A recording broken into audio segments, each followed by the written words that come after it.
যদি তোমারে মাফ না করে তখন আল্লাহ পাকও কিন্তু তোমার মাফ করবো না।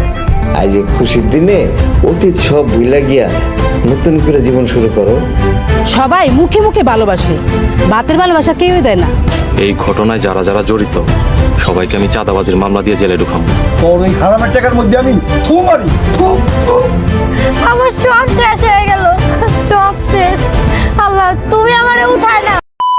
হ্যালো, আসসালামু আলাইকুম বন্ধুরা। মায়া ও জামাল একের পর এক ষড়যন্ত্রের শিকার হতে চলেছে প্রত্যেকটা মুহূর্তে। এই ষড়যন্ত্রের চাল আর কতদূর গড়াবে সেটাই দেখার বিষয়। আর সেই সাথে জামালের সৎ মায়ের বিষাক্ত মুখোশী বা কখন ফাঁস হবে তা দেখতে পারবেন বছরাত নাটকটির 22 নম্বর এপিসোড। 22 নম্বর এপিসোড কত তারিখে আসতে চলেছে, কি চমক ঘটতে চলেছে এবং কি করলে কোথায় গেলে সবার আগে দেখতে পারবেন, বিস্তারিত জানিয়ে দেবো আজকের এই ভিডিওতে। ইগল ইসলামিক নাটক ইউটিউব চ্যানেল বছরাত নাটকটির 22 নম্বর এপিসোড আসতে চলেছে বড় বড় ধমাকা, যা পুরো গল্পের মোড়কে ঘুরে দিতে চলেছে। মায়া ও জামাল এক হওয়া নিয়ে আসতে চলেছে বিশাল চমক ও টান টান উত্তেজনাকর মুহূর্ত। তো কত তারিখে আসতে চলেছে, আপনারা কি করলে সবার আগে দেখতে পারবেন, সেটার জন্য প্রথমে যদি আমাদের ইউটিউব চ্যানেলটি সাবস্ক্রাইব করা না থাকে তাহলে এখনই আমাদের ইউটিউব চ্যানেলটি সাবস্ক্রাইব করে রাখুন। আর যদি আজকে রাতের মধ্যে এই নাটকটির 22 নম্বর এপিসোড দেখতে চান তাহলে আমাদের কমেন্ট বক্সে জানিয়ে দিন, ভাই আজকের মধ্যে আমরা এই নাটকটির 22 নম্বর এপিসোড আপলোড করে দেন, আমরা আজকের মধ্যে দেখতে চাই। আর আমাদের এই ইউটিউব চ্যানেল এই ভিডিওটাতে অবশ্যই লাইক দিতে ভুলবেন না। তো বন্ধুরা, তাছাড়া আপনারা এই নাটকটির 22 নম্বর এপিসোড ইগল ইসলামিক নাটক ইউটিউব চ্যানেলে আগামী মঙ্গলবার দুপুর 3টা 30 মিনিটে দেখতে পারবেন। 3 দিন অপেক্ষা করা লাগবে এই নাটক 22 নম্বর এপিসোড দেখার জন্য।